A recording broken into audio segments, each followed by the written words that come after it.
Yes, sir. Thank you, Chairman and esteemed members of this committee. My name is Judge Shepard. I'm a policy analyst with the Texas Public Policy Foundation, and I'm here to testify in support of SB 2519.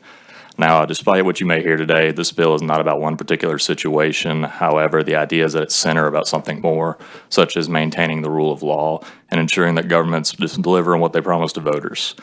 Consider that under the Texas Tax Code, Section 260216, the literal definition of maintenance and operations is, and I quote, any lawful purpose other than debt service for which a tax unit may spend property tax revenue.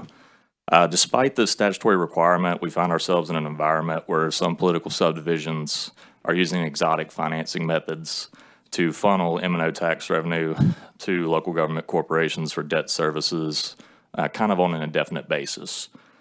We all know the scheme is kind of a scheme, but it also runs afoul of common sense. Long ago, this legislator established two buckets for local funding. That's going to be your M&O maintenance tax for day-to-day operations and your INS for paying off debt.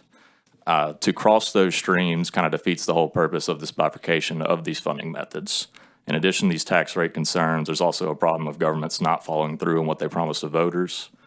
Projects go over budget sometimes, and you can't always predict, future costs and any of the sorts of hurdles that may appear during these things. However, it's unreasonable to all but abandon the promised plan.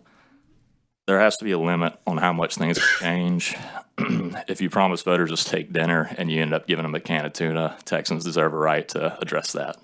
The reforms proposed in this bill would go far to reinforce the separation that statutorily exists between M&O and IS rates, as well as prompt political subdivisions to keep their word.